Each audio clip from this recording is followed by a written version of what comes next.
ዛሬ ትኩረት 30 ቆይታችንና ውይይታችን ኢንጂነር ይልቃል ከኛ ጋር ተወያይ ሆኖ ነው የሚቀርበው። ስለዚህ በሰዓቱ እንድትገኙ ጠይቃለሁ። ከ2 ሰዓት በኋላ ነው እሱ ፕሮግራም የሚሆነው። ከ1 ሰዓት ተኩል ወይንም ከ2 ሰዓት በኋላ በቀጥታ ላይቭ ይመጣል።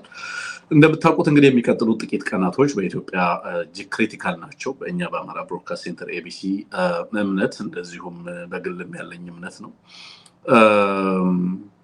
በጣም ወሳኝ ጊዜያቶች ይመስሉኛል አሁን ያለንባቸው ምዕራፎች ማለት ነው። አዳዲስ መረጃዎችን አጠር አድርጌ ላቅርብላችሁ።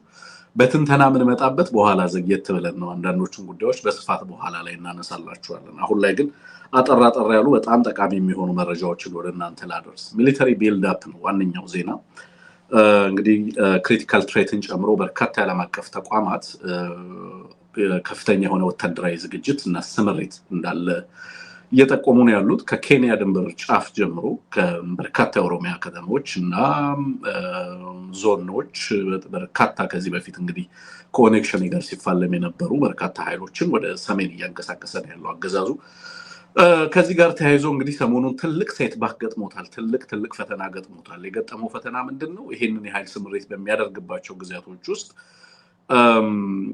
እንደዋዛ እንደው ቀለል አድርጎ አስቧቸው የነበሩት ከአማራ የሚያወጣቸውን መከላከያ በተመለከተ ነው። ከአማራ እያወጣ ወደ ሰሜን ለማዝመት የሞከረው ሙከራ ሙሉ ለሙሉ ከሽፎ ወደ ማይጠብሪ ግንባር የደረሱ ወታደሮች ጭምር እንዲመለሱ ተደርጎ ወደ ደቡብ ጎንደር ሄደዋል። በነገራችን ላይ ደብረታቦርን ፋኖ ለቆ የወጣበት ምክንያት ትልቁ ዓላማውን ያሳካ ይመስለኛል።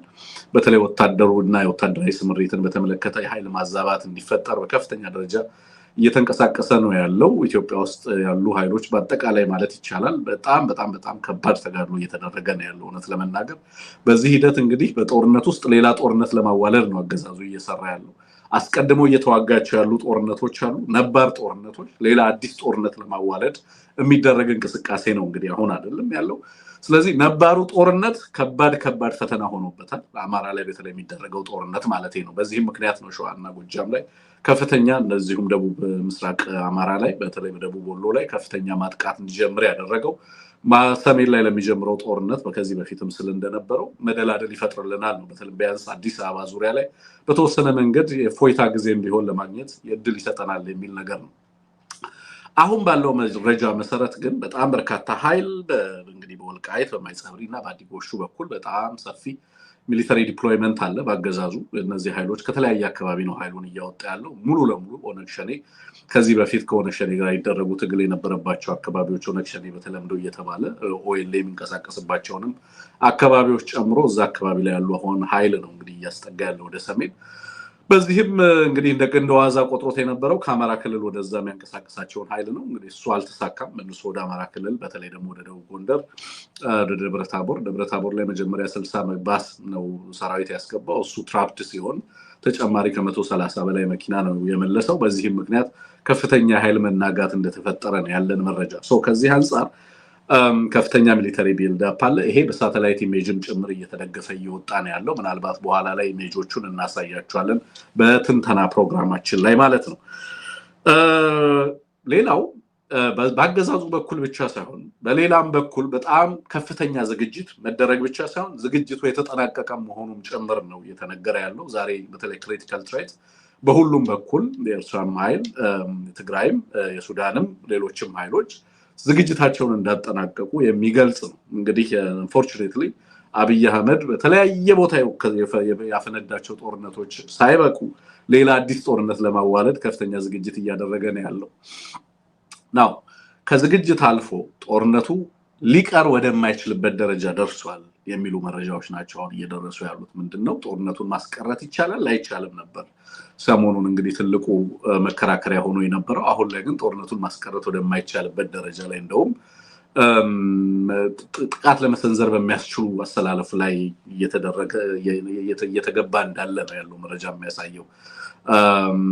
ኢንክሉዲንግ በሁሉም አካባቢ ላይ ያሉ ኃይሎች ማለት ነው በዛ ደረጃ ራሳቸውን ያዘጋጁበት ሁኔታ እንዳለ እየተነገረ ያለበት ነው አንዳንድ መስሎችንም በኋላ ወደ እናንተ በትንተናችን እናደርሳችሁ ይሆናል ከዛ ውጪ ቲፒኤፍ የሚባለው የትግራይ ፒስ ፎርስ የሚባለው በደቡብ በኩል እንደሚያጠቃ ሌላው የብልጽግና ኃይል ደግሞ መከላከያው ተቀናጅቶ በሌሎች በኩል እንደሚያጠቃ ነው እንግዲህ አሁን ባለው ሁኔታ ህወሓት ዲፌንሲቭ ፖዚሽን ላይ ሆኖ ራሱን ለመከላከል ጥረት እንደሚያደርግ ነው ከዚህ ጋር ተያይዞ ከዚህ በፊት የታየውን አይነት ጦርነት እንደማይሆን በብዙ ምክንያቶች እየተነገረ ነው ያለው ያንኛ የጦርነቱ ሁኔታ የጦርነቱ አቅም በዚህ ሂደት ውስጥ የተፈጠሩ አቅሞች የኃይሎች ጥምረት ሀገሪቱ ያለችበት ሁኔታ እነዚህ ሁሉ ከዚህ በፊት የነበረውን አይነት ጦርነት ፈጽሞ እንደማይሆን እየተነገረ ያለበት ሁኔታ አለ ይሄ ምን ማለት ነው የሚለውን በኋላ ከኢንጂነር ይልቃል ጋር በሚኖረን ውይይት ነው ያንሙትና ኢንጂነር ይልቃል እዛ ላይ በደንብ ማብራሪያ የምንሰጥበት ነው የሚሆነው እዛ ላይ እንድትገኙና ሙሉ ውይይቱን ብትሰሙ ደስ ይለናል ግን ደግሞ ከዚህ በፊት እንግዲህ አብይ አህመድ አለን የሚሏቸው ቴክኖሎጂዎች ከዚህ በፊት በጦርነት ውስጥ ውጤት አዛብተዋል ተብለው የሚጠቀሱ ቴክኖሎጂዎችም ጭምር አሁን ላይ ያን ያህል ኢፌክቲቭ ላይ ሆኑ የሚችሉባቸው ድሎች መኖራቸውንም ጭምር ነው ክሪቲካል ትሬት ዛሬ ያስነበበው ሌላው ከአፍሪካ ህብረት በኋላ ጦርነቱን የመጀመር እቅድም እንዳለ ነው መረጃዎች እየወጡ ያሉት ነው ጦርነቱ አይቀርም ብቻ ሳይሆን የሚጀመርበትም ቀን እየታወቀ ነው ማለት ነው ከዚህ ጋር ተያይዞ በርካታ ዓለም አቀፍ ተቋማት ነን ገቨርንመንታል ኦርጋናይዜሽንስ መንግስታዊ ያልሆኑ ድርጅቶች ጭምር ስታፎቻቸውን ወደ ሌላ ሎኬሽን እያንቀሳቀሱ እንዳሉ መረጃዎች አሉ ከአንድ ቦታ ወደ ሌላ ቦታ እያንቀሳቀሱ በተለይ ዛ ጦርነት ይካሄድባቸዋል የሚባሉ አካባቢዎችን ከሰሜኑ አካባቢ ከአማራ ከትግራይ ከሌሎችም ከአፋርን ጨምሮ ከሌሎች አካባቢዎች የማራቅ እንቅስቃሴዎች ናቸው ያሉት በዚህ ሁሉ ሂደት ውስጥ ግን በጣም የሚያስገርመው ነገር እንግዲህ እንዳልኳችሁ በሁሉም ዘንድ ከፍተኛ ዝግጅት ከፍተኛ ሬዲነስ አለ በሁሉም ኃይሎች ዘንድ ማለት ነው አንዱ ያገዛዙ ኃይል እንግዲህ በርካታ ኃይሎችን ከተለያየ አቅጣጫ እያስገባ ቢሆንም በሌላውም በኩል እንደዚሁ ከፍተኛ ዝግጅት እየተደረገ ነው ኢንክሉዲንግ ፋኖን ጨምሮ ሌሎችም ኃይሎች ኢትዮጵያ ውስጥ በጣም ከፍተኛ ዝግጅት እየተደረገ ያለበት ሁኔታ እንዳለ ነው እንግዲህ ዛሬ ያስነበበው እሱንም በኋላ እንግዲህ እናቀርባለን በቲፒኤልኤፍ በኤርትራ በሱዳን በኩል ያለው ዝግጅት ምን ይመስላል ምንድነው ያለው ሁኔታ የሚለውንም እንደዚሁ አስነብቧል በኋላ ላይ እንዳልኳችሁ በኦሮሚያ ውስጥ እንግዲህ ይሄንን ኃይል ማንቀሳቀስ ተከትሎ ኦኤልኤን ከዚህ በፊት በተለያዩ አካባቢዎች ላይ ያገዛዙ በከፍተኛው መስዋዕትነት የያዛቸውን አካባቢዎችም ጭምር ሙሉ ለሙሉ እየተወየ ወጣ ነው ያለው በዚህም ምክንያት ዋና መሰረተ አውታሮችን ጨምሮ ትልልቅ አካባቢዎችን ትልልቅ ከተሞችን ኦኤልኤ የመቆጣጠር እድሉ ከምንጊዜውም በላይ የጨመረ ነው በተለይ ደግሞ አሁን ከፍተኛ ተጋድሎ እየተደረገ ያለበት የፍቼ ጓሃጽዮን መስመር እንደዚሁ ከፍተኛ ፍርሃት ባገዛዙ ዘንድ የተያዘበት ነው ግን አብዛኞቹን አካባቢዎች ደቡቡን ምዕራቡንና ማዕከላዊውን እየተንቀሳቀሰ እየመጣ እንዳለ ነው ይሄም በሰሜን ያለበትን የኃይል ክፍተት ለመሙላት እነዚህን ኃይሎች ወደዛ ማንቀሳቀስ ግዴታ ሆኖበታል በዚህም ምክንያት ኦኤልኤ ወደ መሃል ሀገር የመግባት እድሉ በጣም በከፍተኛ ደረጃ እየጨመረ ነው በዚህም መሃል አካባቢዎች ላይ ኦሮሚያ ውስጥ በተለይ ከፍተኛ ፓኒክ ከፍተኛ ፍርሃት እንዳለ እየሰማን ያለ ነው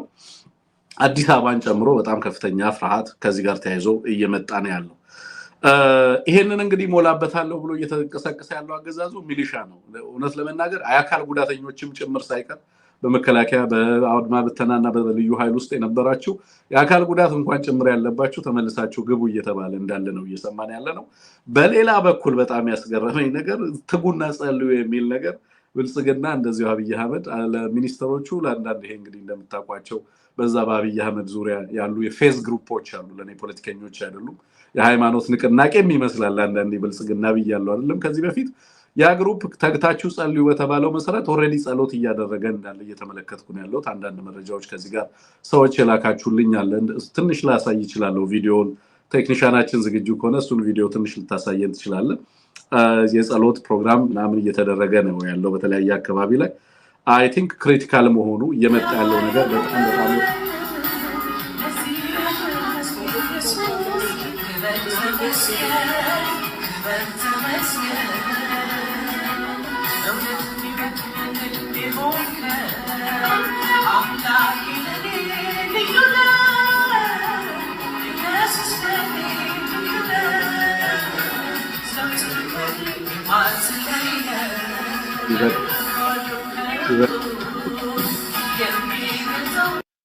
እሺ እንደምትመለከቱት እንግዲህ ሚኒስተሮቹ አማካሪዎቹ በጸሎት ፕሮግራም ላይ ተጠምደዋል ሀገር እንደዚህ እየተናጠ ባለበት በጣም የተለየ ዓለም አቀፉ ማህበረሰብ ሁሉ ስለዚህ ጦርነት እና ሊነሳ ስለሚችለው ከባድ ጦርነት የሱዳንን የጦርነት ቲያትር ወደ ኢትዮጵያ ሙሉ ለሙሉ ያዞረዋል እየተባለ በከፍተኛ ስጋት የዓለም አቀፉ ማህበረሰብ በሚከታተለው በዚህ ወቅት እነሱ እንግዲህ የጸሎት ፕሮግራም ላይ ተግታችሁ ጸልዩ ተብሎ ወደዛ እንደሄዱ ነው። እኔ በጸሎት አላምንም ማለት ሳይሆን አገዛዙ ነገሮችን የሚመለከትበትና የሚያይበትን አውድ በተመለከተ በተወሰነ መንገድ ሂንት ይሰጣችኋል ለማለት ነው። እናመሰግናለን ቴክኒሻችን ለቪዲዮ። ይሄ ነው እየሆነ ያለው። ሌላው በዚህ እንግዲህ በኦኤል በተመለከተ ሁለት አይነት መላምት ነው ያለው። አንደኛው የኦሮሞ ጀነራሎች በተለይ ይሄና በአብይ አህመድ እጅግ የተበሳጩ ጀነራሎች ሙሉ ዲፕሎይመንት ወደ ሰሜን እንዲሆን በማገፋፋት አብይ አህመድን በማሳመን ወደዛ ኃይሉ እንዲገባ በማድረግ ሙሉ ለሙሉ የኦኤል ኃይል ቴክኦቨር እንዲያደርግ ፍላጎት አላቸው የሚል ነው። በዚህም በአብይ አህመድ ዙሪያ ያሉ አካላት ከፍተኛ ስጋት ያለባቸው መሆኑን የሚገልጽ ነው። በአንድ በኩል እንግዲህ ኃይላችን ወደዛ ይግባ የሚሉ ኃይሎች ይሄንን ዓላማ አስበው ነው የሚል ነገር አለ። በሌላ በኩል ከመጣም እዛ ቦታ ላይ ውጤቱ እንግዲህ 50-50 ነው የማሸነፍ እድላችን። ሰሜን ላይ ካሸነፍን ከተሸነፍንም ኦኤልኤ መጥቶ ነው የሚይዘው፣ ስለዚህ ስጋት አይኖርብንም የሚሉ ኃይሎችም እንዳሉ ነው በዚሁ ረገድ እየሰማን ያለ ነው። ኤኒዌይ ይሄ አንደኛው ዛሬ እንግዲህ እያነጋገረ ያለ ጉዳይ አድርጋችሁ ልትወስዱት ትችላላችሁ። ከዚህ ጋር ተያይዞ የዚህ የምርጫው ጉዳይ ነው። እንግዲህ ጦርነቱ በሁሉም አቅጣጫዎች ላይ የሚፈነዳበት እድል እየጨመረ ነው የመጣው። አሁን እንዳልኳችሁ ማስቀረት የማይቻል ከሆነ ምርጫውን ፖስትፖን አድርጎ አስቸኳይ ጊዜ አዋጅ የማወጅ ፍላጎትም እንዳለ ነው እየተነገረ ያለው። ሰምታችሁ ከሆነ ከሁለት ቀን በፊት ይመስለኛል ምርጫ ቦርድ የሰጠው አንድ መግለጫ ነበር። በዛ መግለጫ ላይ ቀይን ቢጫ እና አረንጓዴ ያደረግናቸው አካባቢዎች አሉ። እያየን በየጊዜው ሞኒተር እያደረግን ቢጫ ወደ ቀይ፣ ቀዩ ወደ ቢጫ ወደ አረንጓዴ፣ ቀዩ ወደ ቢጫ፣ ቢጫው ወደ አረንጓዴ፣ አረንጓዴው ደግሞ ወደ አረንጓዴው እንዳለ ይቀጥላል ነው። ኤኒዌይ እነዚህ ነገሮች እየተከታተልን እስከ ምርጫዋ ዕለት ድረስ ነው የሚለው። እስከ ምርጫዋ ዕለት ድረስ አፕዴት እናደርጋለን ነው የሚለው። ከተቻለ ምርጫውን ማድረግ የሚያስችል ሁኔታ ካለ ምርጫ ይደረጋል፣ ካልሆነ ግን በአስቸኳይ ጊዜ አዋጅ ምንቀጥልበትን ሁኔታ እናመቻቻለን የሚል ነው። እንግዲህ ናው ይሄ ጦርነት ለምን የተለየ ጦርነት ይሆናል? እንግዲህ አለኝ የሚለውን ኃይል እያስገባ ነው ያለው። በሌላ በኩል በጣም በርካታ ኃይሎች በሁሉም አቅጣጫ እየተዘጋጁ ነው ያሉት። በአፋር ያለው ዝግጅት፣ በጋምቤላ በሌሎች አካባቢዎችም በጣም ከፍተኛ ዝግጅቶች ናቸው ያሉት። አሁን ባለው ሁኔታ ካታስትሮፍ ሊፈጠር ይችላል። ያልታሰቡ ነገሮች ሊፈጠሩ የሚችሉበት እድል በጣም እየጨመረ ነው ያለው። ጦርነቱ በፊት የነበረውን አይነትም ሁኔታም እንደማይኖረው በብዙ ማሳያዎች እየሞገቱ ያሉ ልሂቃኖች አሉ። እነዚህንና መሰል መረጃዎችን በኋላ ላይ እንግዲህ ከነ ኢንጂነር ይልቃል ከናንሙት ጋር በሚኖረን ውይይት በብዙ መረጃዎችን ወደ እናንተ የምናደርስ ነው የሚሆነው አድማጭ ተመልካቾቻችን። አሁን ላይ ግን ልነግራችሁ የመጣሁት ምንድነው በሁሉም አካባቢዎች ላይ ከፍተኛ የሆነ ወታደራዊ ዝግጅት እየተደረገ በሁሉም አቅጣጫዎች እንዳለ የበርካታ ቴክኖሎጂዎችን የማስገባት የአየር ኃይል አቅሞችን የማጠናከር እንደዚህ አይነት እንቅስቃሴዎች እየተደረጉ ነው ያሉት። ኢን ዘ ሚን ታይም ደግሞ በተለይ ደግሞ የፕሬዚዳንት አልሲሲ ወደ ዩናይትድ አረብ ኤምሬት አቅንቶ ነበር። አይ ቲንክ ከ3 ቀን በፊት ይመስለኛል። በዋናነት የሄደበትን ምክንያት ዘ ሚድል ኢስት ይዞት የወጣው መረጃ ላይ እንግዲህ እንደሚያመለክተው በዋናነት የሄደበት ጉዳይ የሱዳኑ ጉዳይ ነው እና ለኢትዮጵያ በሚደረገው ድጋፍ ላይ ሳውዲዎች በቀጥታ ይሄንን እንቅስቃሴውን እንዲያቆምና ይሄንንም ማድረግ ከቻለ ከሳውዲ ጋር የመነጋገር እድል እንደሚሰጠው በዲፕሎማቲክ እና በውይይት ችግሩን ለመፍታት በተለይ በሳውዲ እና በዩናይትድ አረብ ኤምሬት መካከል ያለውን ችግር ለመፍታት ፍላጎት ያላት መሆኑን ሳውዲ ተናግራለች። በአስቸኳይ ከዚህ አይነትና ከእንደዚህ አይነት እንቅስቃሴ ውስጥ በተለይ በሱዳን የሚያደርጋቸውን እንቅስቃሴዎች ሙሉ ለሙሉ እንዲያቆምና ለሱዳንና ሱዳን ሁኔታ ውስጥ በቀጥታ እጃቸውን እንዲያስገቡ በጎረቤት ያሉ ሀገራት በተለይ እንደ ኢትዮጵያ ያሉ ሀገራት ራስሴፍን የሚደግፉ ሀገራት የሚያደርጉትን ተሳትፎ በአስቸኳይ እንዲያቆሙ በዩናይትድ አረብ ኤምሬት ላይ ከፍተኛ ጫና እያሳደረች መሆኑን ሳውዲ አረቢያ ተመልክተናል። ይሄ ምን ማለት ነው? እንግዲህ ሀገሪቱ ላይ በሚነሳው ጦርነት ሂደት ውስጥ ምን አይነት በርካታ ኃይሎች የቱርክም የሳውዲ አረቢያም ሌሎችም ኃይሎች በምን አይነት መንገድ በቀጣይ በሚኖሩ ኢትዮጵያ ውስጥ በሚኖሩ እንቅስቃሴዎች ላይ በቀጣይ መሳተፍ እድላቸው እየሰፋ መምጣቱን የሚያሳይ ነው። እንዳልኩት በሀገሪቱ ውስጥ ያሉ አሮጌና ነባር ጦርነቶች እንዲሁም አዳዲስ ጦርነቶች ሌሎችም ተጨማሪ ግንባሮች እየተስፋፉ የሚሄዱበት ሁኔታ እየጨመረ ያለው ማለት ነው።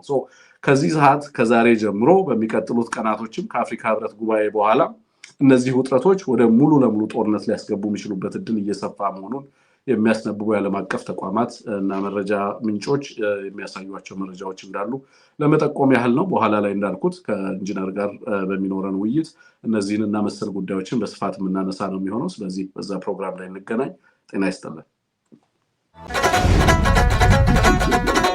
አውቃለሁ መራር ነው መራብ መጠማት፣ አውቃለሁ መራር ነው መራብ መጠማት፣ ወስዶ አይጸናም እንጂ እንደ መተካት።